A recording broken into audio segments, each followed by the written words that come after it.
مسلسل کئی گھنٹوں سے لائنوں میں کھڑے مرد و خواتین نادرا انتظامیہ کے ساتھ ساتھ پولیس اہلکاروں کے خلاف بھی سراپا احتجاج ہیں۔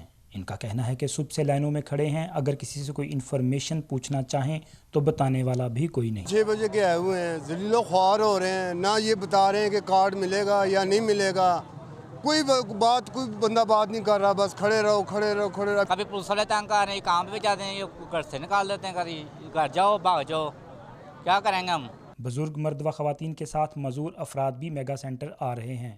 کوئی کسی کا کام نہیں ہوندا پیا کہ ساری دنیا رلدی پئی ہے، زمیناں تپدیاں زمیناں تے اسی اندر بیٹھے ہوئے ہیں، چل مائی ادھر چل مائی ادھر، کوئی قدر نہیں کوئی عزت نہیں، جس معاشرے نے تو اگے لایا تینوں بالکل 0 پوائنٹ ملنا ہے۔ نادرا آفس آنے والوں میں اکثریت ایسے افراد کی ہے جنہیں احساس کفالت پروگرام کے تحت 12,000 روپے کی امداد ملنے کا میسج تو موصول ہوا، تاہم ان کے انگوٹھوں کے نشانات کی تصدیق نہیں ہو پائی، جس کے لیے وہ لائنیں لگائے روزے کی حالت میں سخت گرمی میں کھڑے رہنے پر مجبور ہیں۔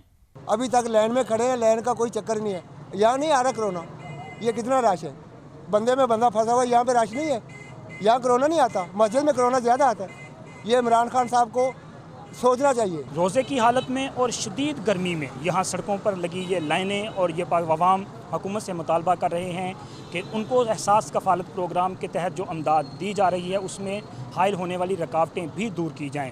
کیمرہ مین ندیم عباس کے ساتھ شکیل ملک، ٹائم نیوز، لاہور۔